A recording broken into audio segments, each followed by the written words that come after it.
Hello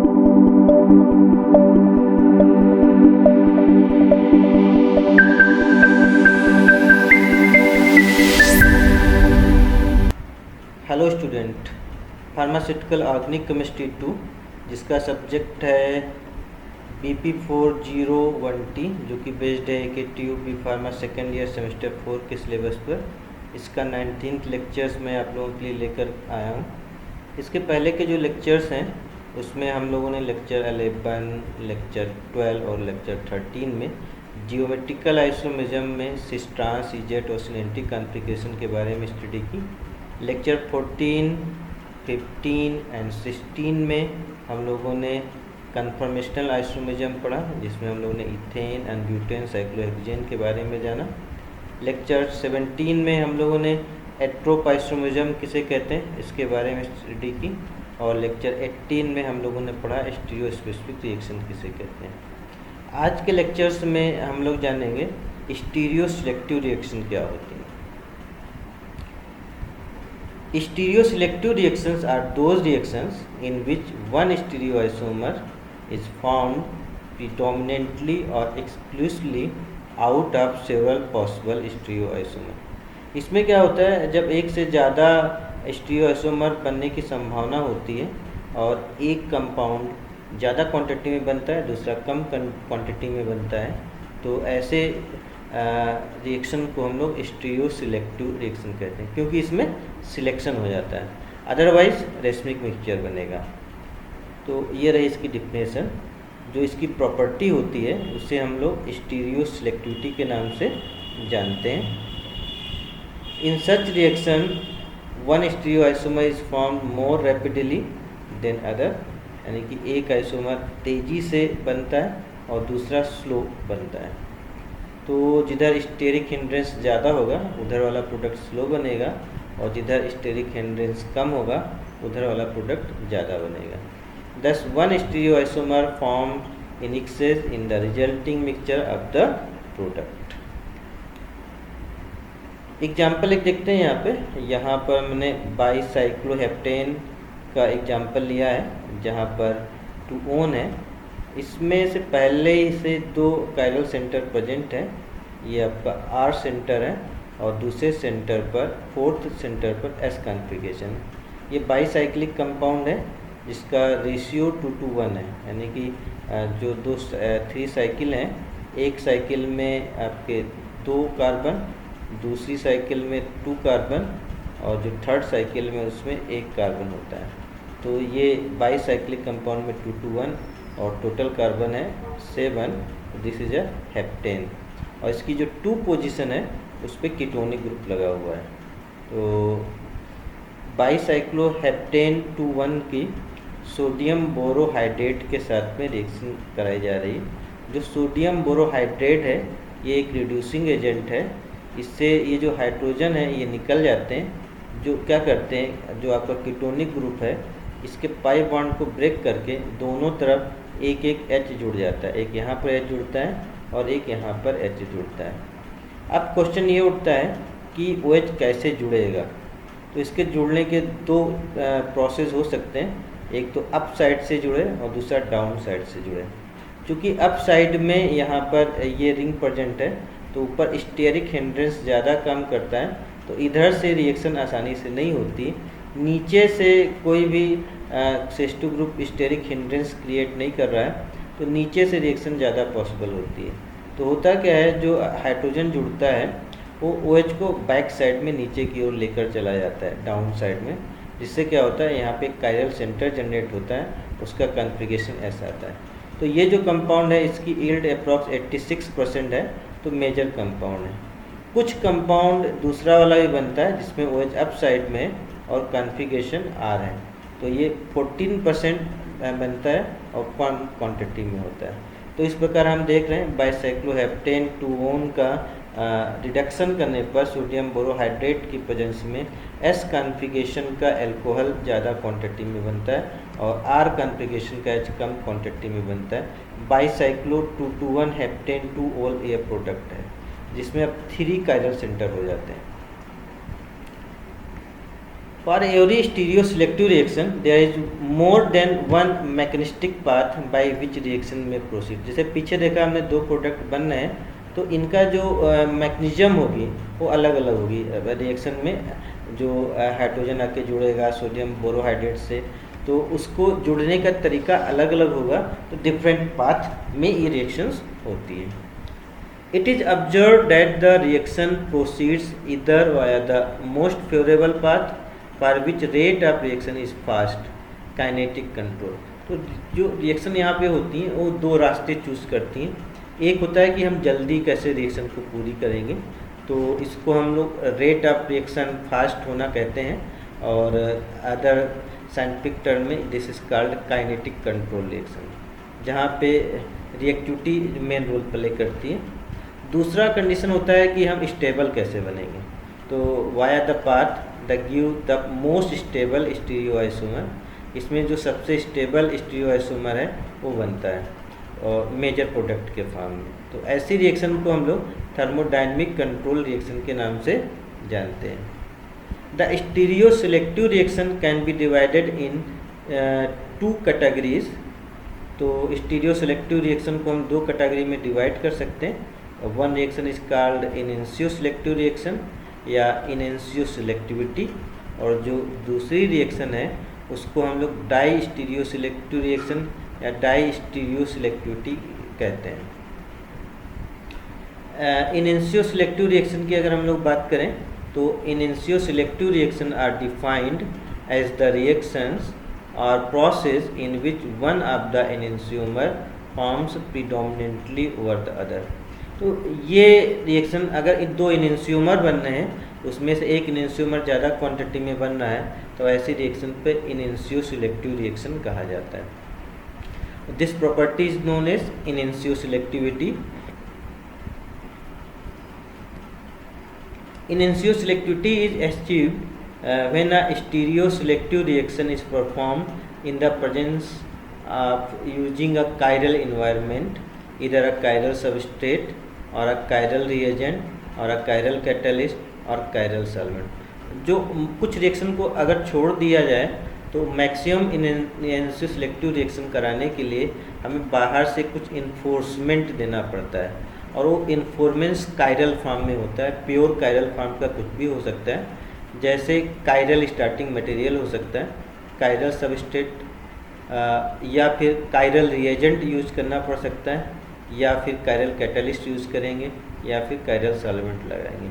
तो अगर हम लोग कोई भी एक supporting compound reactant, solvent, reagent या कैटलिस्ट कोई भी कायरल डालते हैं किसी भी रिएक्शन में, तो उसमें से एक प्रोडक्ट मेजर क्वांटिटी में बनने के चांसेस ज़्यादा रहते हैं।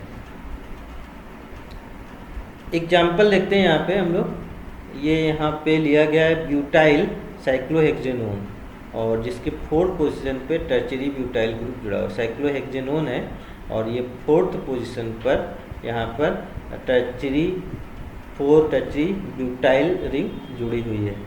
यहाँ पर हम लोग यहाँ पर भी रिडक्शन की रिएक्शन देख रहे हैं। तो जो ये रिडक्शन है ये लिथियम एल्युमिनियम हाइड्राइड की प्रेजेंस में होता है। लिथियम एल्युमिनियम हाइड्रोक्साइड क्या करता है, 2 तरीके के प्रोडक्ट बनाता है। एक जिसमें 2 SS कॉन्फ़िगरेशन है, और तो ये आपका 92% यील्ड के साथ में बनता है, जिसमें OH डाउन साइड में जुड़ता है as comparison to 4 tertiary butyl group. ऐसे ही एक दूसरा प्रोडक्ट भी बनता है जिसमें टर्चरी ब्यूटाइल ग्रुप और OH ग्रुप दोनों अप साइड में होते हैं, यानी कि इनका जो कॉन्फ़िगरेशन है दोनों का RR रहता है। तो ये 8% यील्ड आती है। अब चूँकि एक का कॉन्फ़िगरेशन SS है, दूसरे का RR है, तो ये आपके इनएंशियोमर कहलाते हैं। तो दोनों एक दूसरे के मिरर इमेज होंगे और इसके ये इनएंशियोमर होंगे। तो 4 टर्चरी ब्यूटाइल साइक्लोहेक्सेनोन में एक प्रोडक्ट सिलेक्टिवली फॉर्म हो रहा है। और ज़्यादा इनएंशियोसेलेक्टिविटी अगर आपको चाहिए तो क्या करना होगा, लिथियम एल्युमिनियम हाइड्राइड को रिप्लेस करना होगा। क्या करते हैं, अगर हम लिथियम एल्युमिनियम हाइड्राइड को किसी कायरल रिड्यूसिंग एजेंट जैसे आइसोअमाइल 3BH से रिप्लेस कर दें, तो यहाँ पर जो RR वाला कंपाउंड है वो बहुत ही ज़्यादा सिलेक्टिव हो जाता है, और इसकी जो सिलेक्टिव यील्ड है 99% हो जाती है।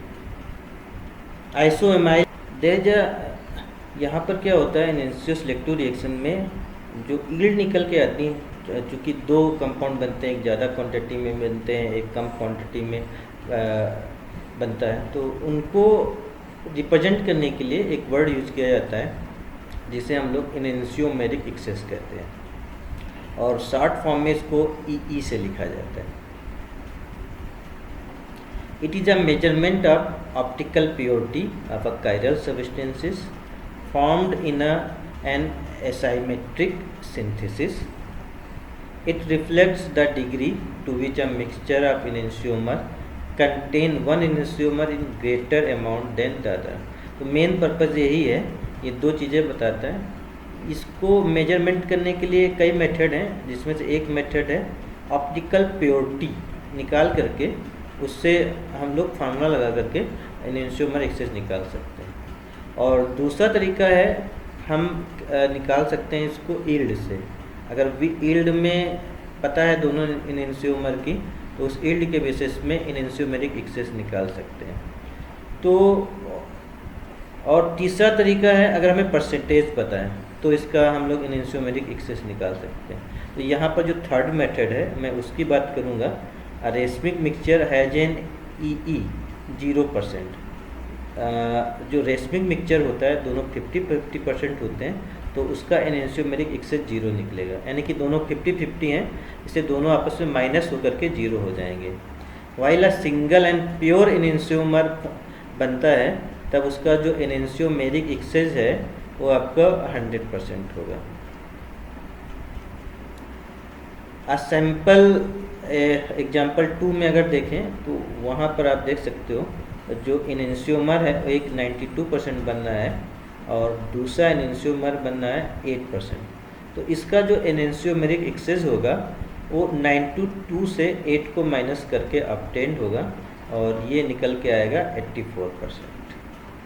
तो सबसे सिंपल जो फार्मूला था एनेंशियोमेरिक एक्सेस निकालने का वो हमने यहाँ पे बताया हुआ है। इसके अतिरिक्त दो फार्मूले और हैं, उनका मैंने यहाँ पे डिस्कशन नहीं किया हुआ है। दूसरी टाइप की जो रिएक्शन है डाइस्टीरियो सिलेक्टिव रिएक्शन।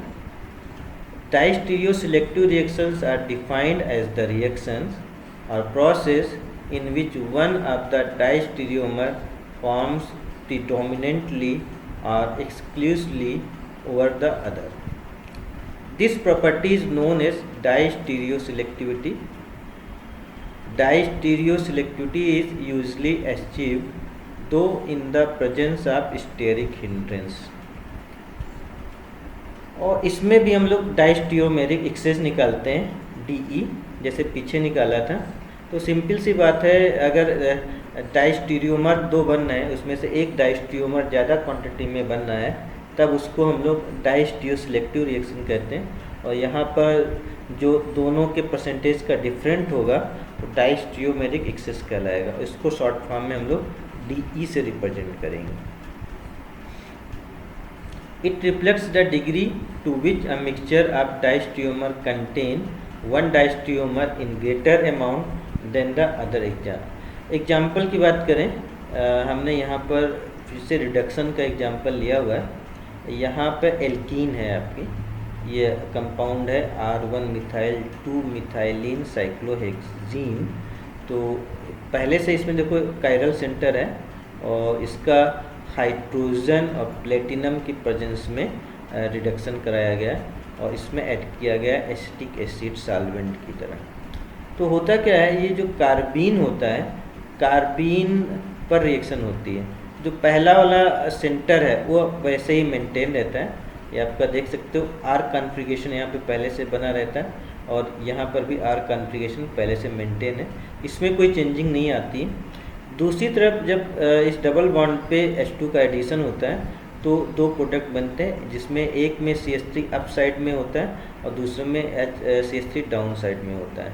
जिसमें दोनों CH3 अप साइड में है उस स्टेज को हम लोग सिस स्टेज कहते हैं, और जिसमें CH3 डाउन साइड में है और उसको हम लोग ट्रांस कहते हैं। तो यहाँ पे दोनों CH3 देख सकते हो अप साइड में है, तो ये वाला प्रोडक्ट 68% यील्ड के साथ में बन रहा है और जो दूसरा वाला है ट्रांस वाला प्रोडक्ट है उसका बनना है 32% यील्ड के साथ में। चाहो तो इसको कॉन्फ़िगरेशन के बेसिस पर भी देख सकते हो। तो जो सिस आइसोमर है, यहाँ पर सेकंड पोजीशन पे कॉन्फ़िगरेशन आता है 2s, और इसमें आपका सेकंड पोजीशन पे कॉन्फ़िगरेशन आता है 2r।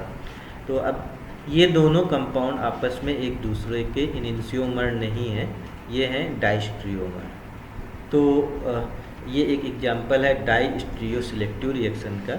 इसमें पहले कंपाउंड की यील्ड चूँकि 68% है, 68% से 32% को माइनस कर दिया जाए तो 36% यील्ड आ जाती है। दिस इज कॉल्ड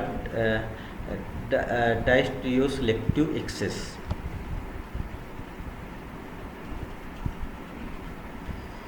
तो ये थी यूनिट 2। यूनिट 2 के कुछ इम्पोर्टेंट क्वेश्चन हैं जो एग्ज़ाम में पूछे गए हैं कि में उनकी बात कर लेते हैं। तो यहाँ पे explain E and Z isomer with suitable example, ये पूछा गया है 2 मार्क्स में।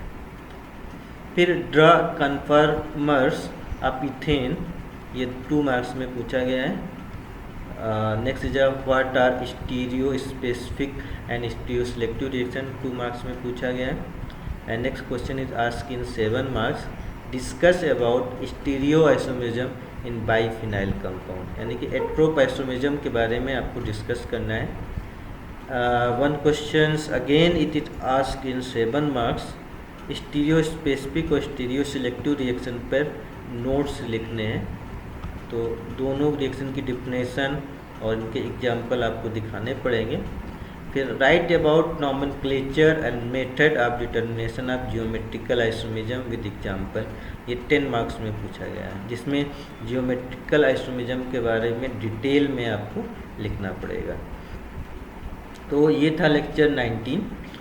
नेक्स्ट लेक्चर जो 20 हम लेकर आएंगे उसमें हम लोग बात करेंगे जो पहली 2 यूनिट पढ़ाई है स्टीरियो आइसोमेरिज्म और जियोमेट्रिकल आइसोमेरिज्म की।